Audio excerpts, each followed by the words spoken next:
Hey guys, welcome to another video. I just thought I'd document what it's like to get rid of plastics as an e-waste recycler. As I said in the past, unfortunately here in New Zealand we don't have the same recycling resources available to us, so everything has to come to the dump. So I'm going to document what it's like if you don't have access to a rubbish bin, or know of people who have access to a rubbish bin. Unfortunately, you have to come here and get rid of it because it's a responsible thing to do. So here we go.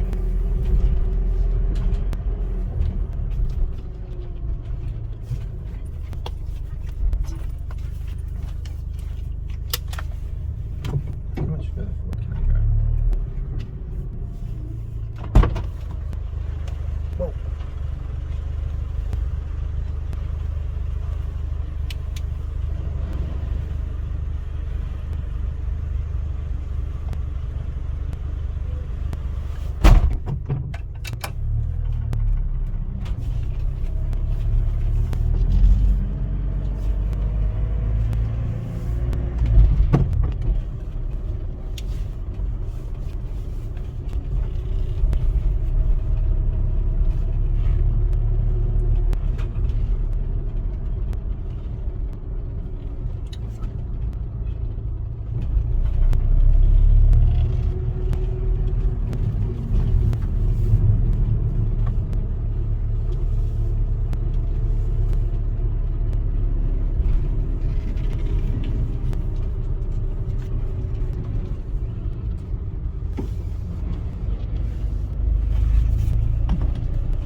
Whoa, she's chocker today, peeps.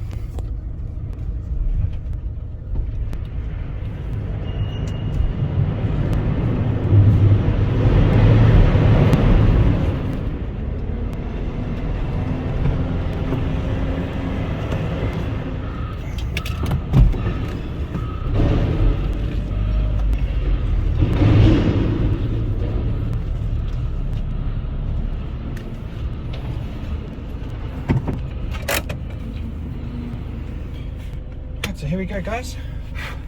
Start with the unloading process.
Lovely, eh?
So as you saw, recently we did a blitz on photocopiers, that big photocopier, and a whole lot of small printers, and that's what all those plastics are from.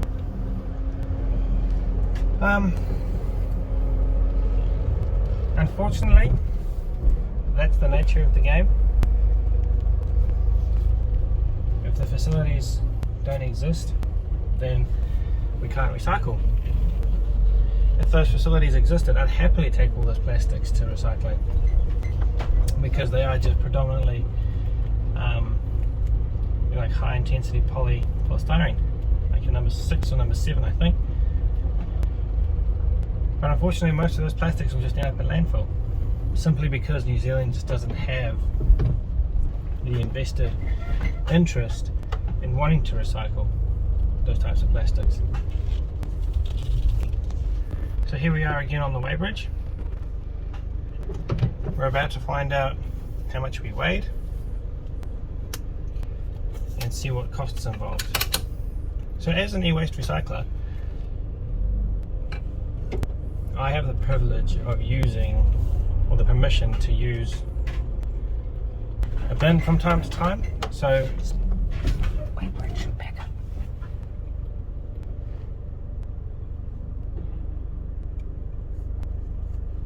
Whoops. So as an e-waste recycler, I have the privilege of using a skip bin from time to time. But as you saw, because it was such a vast amount of plastics, that would have easily have filled the skip bin. Got it. So we're just going to go and pay up, see how much we weighed and see how much it costs. So bear with me. Pause it now.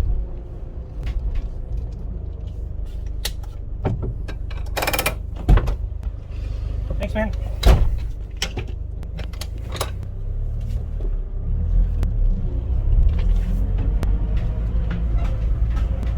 Holy moly, that weighs bang on 100 kilograms.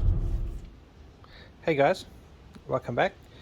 So just to add on to that little bit of the dump trip towards the end there, if you don't have access to a skip, as I do sometimes, then taking apart the likes of these printers, and as you can see here, there's a few of them still left.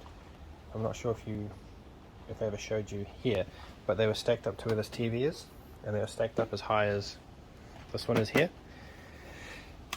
It doesn't make it worth it, because if you're spending X amount of money all the time trying to do the right thing and be responsible to the environment, then it's going to add up and it's going to chew into your profits. For me, I can do this once in a blue moon. I can take apart a couple of printers here and there, and as you see from time to time, it's stacked up just in the front there, and it's not an issue. And then when I get the okay from the person that I use to get rid of the plastics, I just take it to them and they get rid of it for me. So unfortunately, there's that to consider as well when taking apart e-waste, because as you can see here, there's a lot of these TV plastics, or these old CRT monitors. And then of course, once you get through these plastics here, on the majority of these bigger printers and photocopiers, or mini photocopiers, it's actually worth it on these ones, because it's pretty much like a car. Once you strip all the bumpers off front and rear, you're left with pretty much just the metal.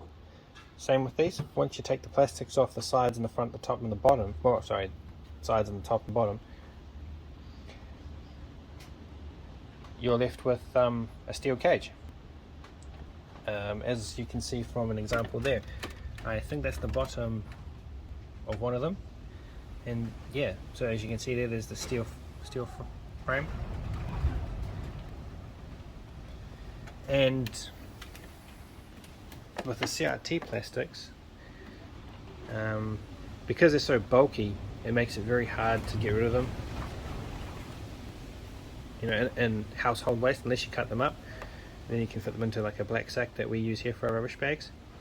But what I do, and if your scrapyard allows it like they do for myself, you can take these CRT cases out, take the screens out, and then put the casings back together, and you ended up, as I've done over here with these little ones, you fill them up with dirty pressing steel, and then the scrapyard is more likely to let you drop it off as a whole complete unit filled with metals and not worry about getting rid of the plastic, because there's some value involved. Whereas if you were just to take those straight to the scrapyard and throw them out, you'd eventually get questioned, I'm pretty sure. I mean, I know I would. But here is where I usually stack up all the plastics, and all those plastics we just got rid of today was as high as that printer just there above the wheel. So as you can see, I've still got quite a few printers to get rid of. Not so many small ones, probably 5 or 6 small printers. And then it'll be onto these CRTs, once I get rid of those ones behind me, and then onto these servers and these towers. This X-ray machine that we got from the zoo a few weeks ago, I might leave till we get to 400 subscribers and do it as a thank you. I mean, we're only 10 away from the last time I checked. So here we have it, guys. Not sure if you can see that too well, but our total weight in was 1740 or 1.7 ton. Our out weight was 1640 or 1.6 ton, which gave us a difference of exactly 100 kilograms, which is not too bad for $17 to get rid of all of that waste, all that plastic mainly. I think that's a pretty good deal. But unfortunately, doing that all the time will eventually eat into your profits, so you'll end up spending more money on getting rid of the plastic than you recuperate in the commodities that you take out of those plastics. So just bear that in mind. The other thing is that I honestly thought that we would be looking at between $20 and $25, because those, as you saw in the video there, that rear projection screen television, the bottom plastic and the top were quite weighty in comparison to the small print plastics, which is to be known because they are a lot bulkier. But 100 kilograms, no issue at all for $17. So I think that was quite a well documented exercise, just so that you guys could see what it's like to be an e-waste recycler here in New Zealand. You know the type of costs involved, and the responsibility with being an e-waste recycler, and how to do and dispose of the rubbish in that sense. So thank you all for watching. I hope this was informative, or just to give you an idea. Look after yourselves. I'll catch you all in the next one. Cheers.